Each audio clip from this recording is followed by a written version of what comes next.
Assalamualaikum warahmatullahi wabarakatuh.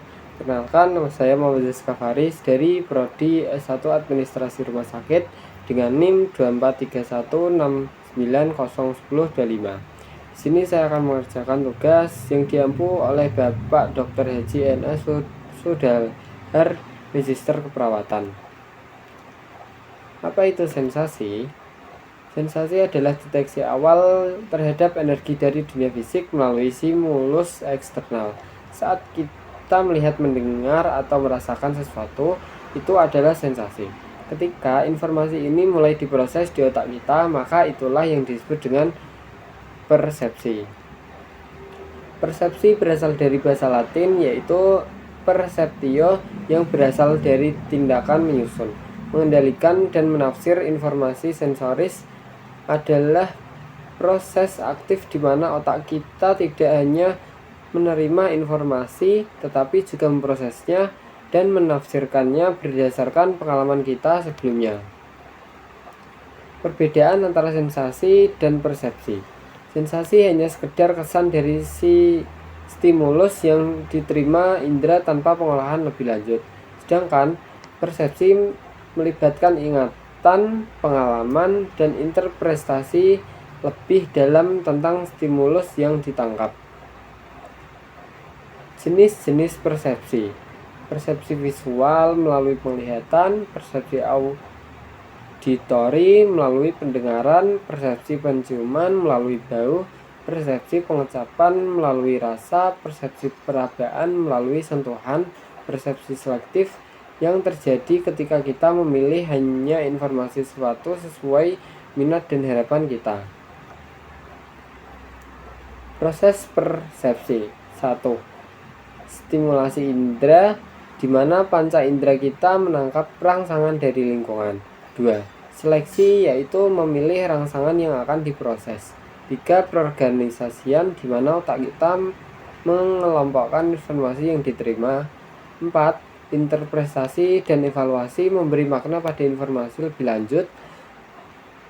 Faktor yang mempengaruhi persepsi ada 2, yaitu faktor internal dan faktor eksternal. Faktor internal seperti fisiologi, perhatian, minat, dan pengalaman. 2. Faktor eksternal seperti ukuran objek, warna, intensitas, stimulus, dan gerakan. Persepsi adalah interpretasi dari sensasi yang kita tangkap melalui panca indera. Misalnya ketika kita melihat, mata menangkap cahaya dan memfokuskan citra pada retina. Retina kemudian mengirimkan sinyal ke otak untuk diproses lebih lanjut di konteks visual. Sementara retina hanya bisa mempresentasikan objek dalam 2 dimensi. Otak mengubahnya menjadi ilusi 3 dimensi. Ilusi itu sendiri bisa terjadi saat realitas dan persepsi tidak selaras. Persepsi dipengaruhi oleh pengetahuan, pengalaman, hipotesis, dan prasangka selain sinyal sensoris. Psikofisik mempelajari hubungan antara perubahan fisik dan pengalaman psikologis. Persepsi tidak hanya mempengaruhi oleh sinyal sensoris saja, melainkan juga oleh ekspektasi, pengetahuan, pengalaman, dan prasangka kita sebelumnya. Penyimpangan sensoris. Penyimpangan sensoris adalah penyimpangan singkat dan informasi yang ditangkap oleh indera kita. Ada 2 jenis penyimpangan sensoris, yaitu memori ikonik dan memori echoic.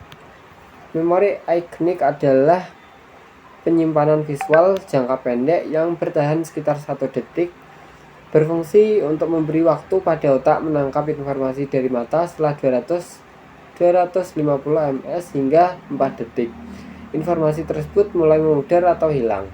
2. Memori echoic adalah penyimpangan singkat untuk informasi auditori, bertahan sekitar 250 ms hingga 4 detik. Ini penyimpanan pecahan suara dari percakapan musik atau suara lain yang tidak bermakna tanpa konteks. Memori echoic berfungsi untuk menggabungkan informasi auditory menjadi makna yang dapat dipahami.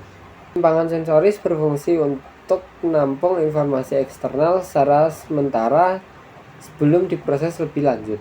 Proses ini mengikuti hukum parsimoni, di mana hanya sebagian kecil dari informasi sensoris yang tak terbatas yang diseleksi dan diproses sesuai dengan kemampuan kognitif yang terbatas dan struktur pengetahuan individu.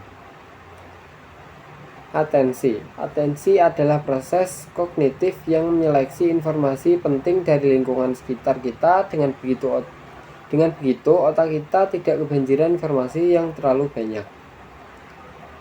5 isu atensi. 1. Pemrosesan otomatis, yaitu ketika proses yang sangat familiar dan rutin bisa berjalan tanpa banyak atensi. 2. Kapasitas pemrosesan kita terbatas sehingga kita hanya bisa memperhatikan sebagian dari informasi yang masuk. 3. Memiliki kendali terhadap stimulus yang ingin kita fokuskan. 4. Perhatian membawa peristiwa menjadi bagian dari kesadaran kita. 5. Neuroscience kognitif mempelajari bagaimana otak dan sistem saraf mendukung atensi. Pemrosesan otomatis.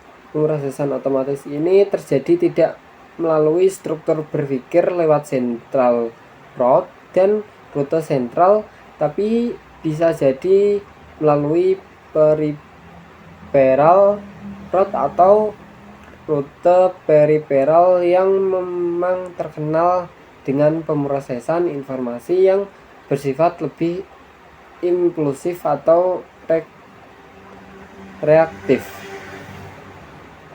Pemrosesan otomatis menurut Posner dan Seiger ada 3 karakteristik proses otomatis, yaitu 1.